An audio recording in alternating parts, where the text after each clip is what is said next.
신약의 말씀입니다.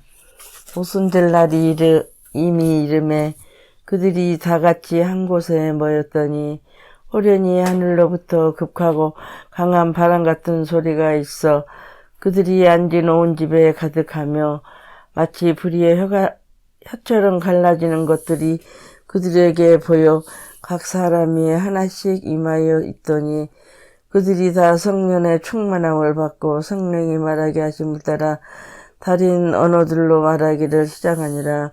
그때에 경건한 유대인들이 천하 각국으로부터 와서 예루살렘에 머물러 있더니 이 소리가 나매 큰 무리가 모여 각각 자기의 방언으로 제자들이 말하는 것을 듣고 소동하여 다 놀라 신기하게 여겨 이르되 보라, 이 말하는 사람들이 다 갈릴리 사람이 아니냐. 우리 각 사람이 남과 방언으로 듣게 되는 것이 어찌 됨이냐. 우리는 바데인가 메데인가 엘람인가 또 메소포타미아 유대와 갑바도게와 본도와 아시아 부르기아와 밤발리아 애국과 미 구레네에 가까운 라비아 여러 지방에 사는 사람들과 로마로부터 온 나그네 온 유대인과 유대교에 들어온 사람들과 그레데인과 아라바인들이라 우리가 다 우리의 각 언어로 하나님의 큰 일을 말함을 듣는도다고 다 놀라며 당황하여 서로 이르되 이 어찌 된 일이냐 하며 또 어떤 이들은 조롱하여 이르되 그들이 세술에 취하였다 하더라. 베드로가 11 사도와 함께 서서 소리를 높여 이르되 유대인들과 예루살렘에 사는 모든 사람들아 이 일을 너희로 알게 할 것이니 내 귀에 귀를 기울이라. 때가 제3신이 너희 생각과 같이 이 사람들이 취한 것이 아니라 이는 곧 선지자 요엘을 통하여 말씀하신 것이니 일렀으되 하나님이 말씀하시기를 말씀에 내가 내 영을 모든 육체에 부어주리니 너희 자녀들은 애연할 것이요 너희 젊은이들은 환상을 보고 너희 늙은이들은 꿈을 꾸리라. 그때 내가 내 영을 내 남종과 여종들에게 부어주리니 그들이 예언할 것이요 또 내가 이로 하늘에서는 기사를 아래로 땅에서는 징조를 베풀리니 곧 피와 불과 연기로다. 주의 크고 영화로운 날이 이르기 전에 해가 변하여 어두워지고 달이 변하여 피가 되리라. 누구든지 주의 이름을 부르는 자는 구원을 받으리라 하였느니라. 서신의 말씀입니다. 무릇 하나님의 영으로 인도함을 받는 사람들은 곧 하나님의 아들이라. 너희는 다시 무서워하는 종의 영을 받지 아니하고 양자의 영을 받았으므로 우리가 아빠 아버지라고 부르짖느니라. 성령이 친히 우리의 영광과 더불어 우리가 하나님의 자녀인 것을 증언하시나니 자녀들이면 또한 상속자 곧 하나님의 상속자요 그리스도와 함께한 상속자니 우리가 그와 함께 영광을 받기 위하여 고난도 함께 받아야 할 것이니라. 복음의 말씀입니다. 빌립이 이르되 주여 아버지를 우리에게 보여 주옵소서. 그리하면 족하겠나이다. 예수께서 이르시되 빌립아 내가 이렇게 오래 너희와 함께 있으되 내가 나를 알지 못하느냐. 나를 본 자는 아버지를 보았거늘 어찌하여 아버지를 보이라 하느냐. 내가 아버지 안에 거하고 아버지는 내 안에 계신 것을 내가 믿지 아니하느냐. 내가 너희에게 이르는 말은 스스로 하는 것이 아니라 아버지께서 내 안에 계셔서 그의 일을 하시는 것이라. 내가 아버지 안에 거하고 아버지 것은 내 안에 계심을 믿으라. 그렇지 못하겠거늘 행위는 그 일로 말미암아 나를 믿으라. 내가 진실로 너희에게 이르노니 나를 믿는 자는 내가 행하는 일을 그도 할 것이요 또한 그보다 큰 일도 하리니 이는 내가 아버지께로 감이라. 너희가 내 이름으로 무엇을 구하든지 내가 행하리니 이는 아버지로 하여금 아들로 말미암아 영광을 받으시게 하라 함이라. 내 이름으로 무엇이든지 구하면 내가 행하리라. 너희가 나를 사랑하면 나의 계명을 지키리라. 내가 아버지께 구하겠으니 그가 또 다른 보혜사를 너희에게 주사 영원토록 너희와 함께 있게 하리니 그는 진리의 영이라 세상은 능히 그를 받지 못하나니 이는 그를 보지도 못하고 알지도 못함이라. 그러나 너희는 그를 아나니 그는 너희와 함께 거하시며 또 너희 속에 계시겠습니다. 다 함께 설교전 기도를 합니다. 말씀 앞에 하나 된 우리들은 하나님의 자녀로서 한 마음으로 하나님께 예배드리오니 말씀으로 여기에 임재하셔서 부끄러운 사연으로 가득한 우리의 마음을 정결하게 하여 주사 온전한 정신과 믿음으로 바른 말씀을 분별할 수 있게 해주십시오. 예수 그리스도의 이름으로 기도드립니다. 아멘. 하나님 우리 아버지와 주 예수 그리스도께서 은총과 평화를 여러분에게 내려주시기를 빕니다. 2022년 성령 강림 주일이 시작되었습니다. 성령 강림은 이상하고 상상을 초월하는 신비하고 설명하기 어려운 교회의 존재에 관한 기원, 즉 오순절에 있었던 사건으로 성령의 도래와 함께 교회의 출범을 기리는 축일입니다. 교회의 탄생은 동시에 기독교의 시작을 의미하기도 합니다. 그 시작에 어떠한 사건이 있었는데 그 사건이 어떤 것이었을까요? 사건은 오순절에 일어납니다. 오순절은 유대인들이 하나님이 모세에게 율법을 주신 날을 기념하는 절기입니다. 그때 그리스도인들이 함께 모여 있었는데 갑자기 하늘에서 바람과 세찬 소리가 나면서 불길이 솟아오를 때 혓바닥처럼 갈라지는 것 같은 혀들이 그들에게 나타나더니 각 사람 위에 내려 앉았습니다. 한국교회는 성령이라고 하면 불에 대한 인식이 강합니다. 그런데 여기서 저자가 말하려고 하는 것은 불이 아니라 혀입니다.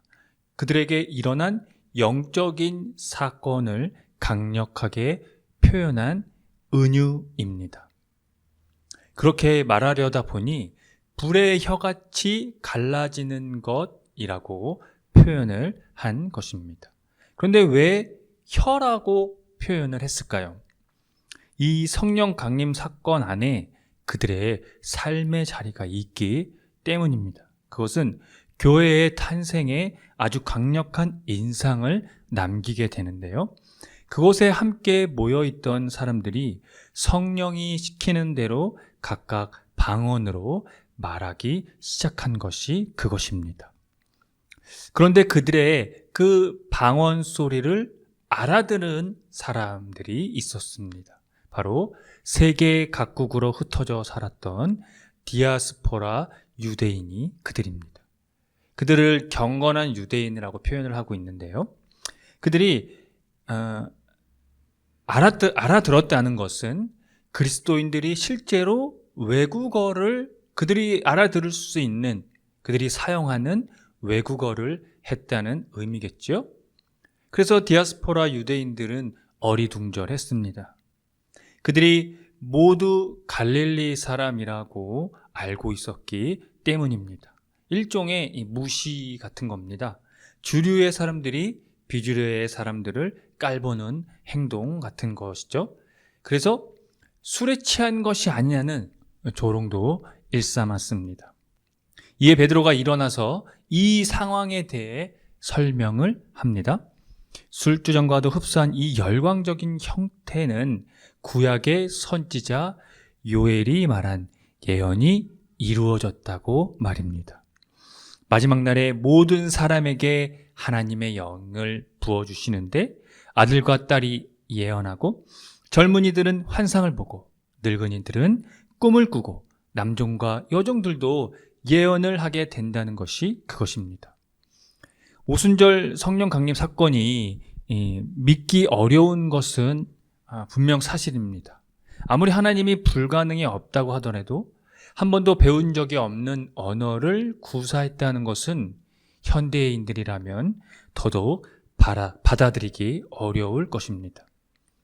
그렇다면 누가복음의 저자가 왜 이런 글을 쓴 것일까요?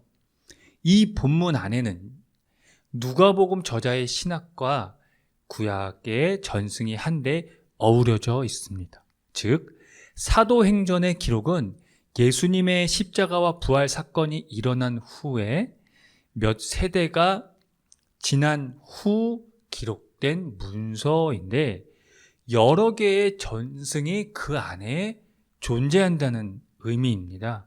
그런 전승을 토대로 동시대 사람들에게 기독교를 이 사도행전 저자가 변증하고 있는 것이죠. 그런 의미에서 저자가 전하려는 핵심이 중요합니다.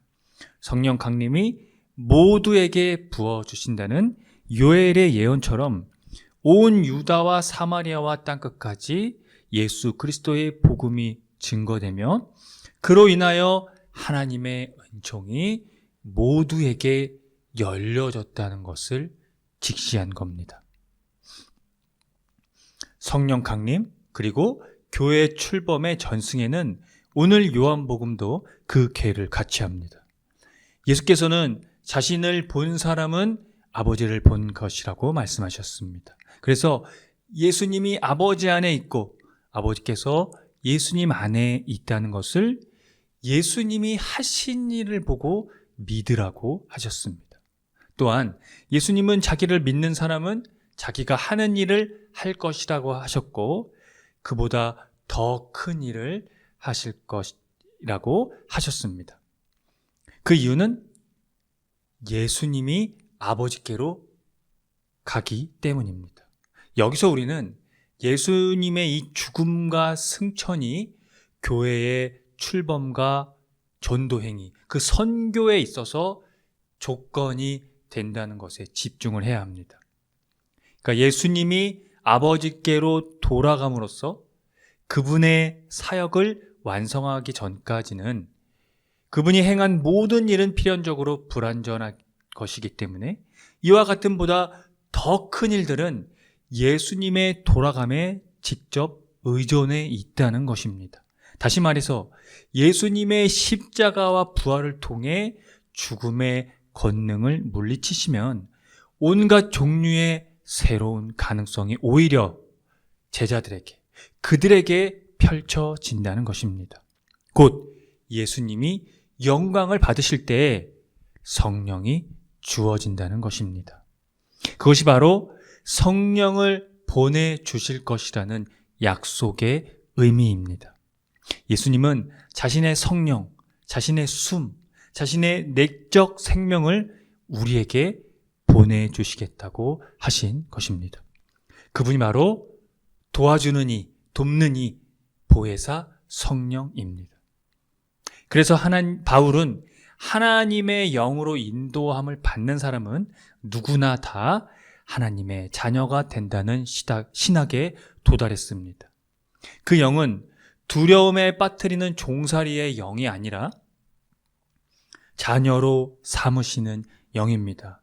그가 설명하려는 이 내용 안에는 물론 유대인들의 그 율법과 이방인들의 복음의 전도함에 있어서에 대한 어떤 여러 가지 이해관계가 있는데 그의 신학은 이렇습니다. 자녀로 삼으시는 영이 이제 우리에게 허락되었다, 이런 의미입니다. 이 자녀됨은 종말론적 현실을 가리킵니다. 예수님의 십자가와 부활과 승천이 종말론적 자녀됨의 약속과 하나님의 뜻과 동기에 의해 결정되기 때문입니다. 이때 성령이 우리가 하나님의 자녀라는 것을 증언하십니다. 그 증언으로 우리는 그리스도와 더불어 유산을 상속받을 수 있게 됩니다.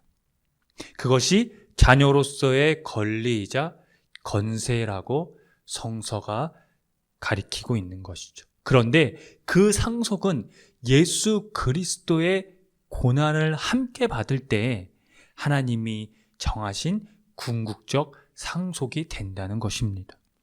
예수 그리스도의 영광이, 하나님의 궁극적 생명이 예수 그리스도의 고난과 함께 한다는 것입니다. 그러므로 고난당하는 것을 우리는 두려워해서는 안 됩니다. 또한 고난당하는 자들을 거부해서도 안 됩니다. 그 자체가 그리스도와 더불어 받는 상속으로서의 조건이기 때문입니다. 그 영광의 상속을 위해 성령께서 우리를 위해 증언해 주십니다. 함께 기도하겠습니다.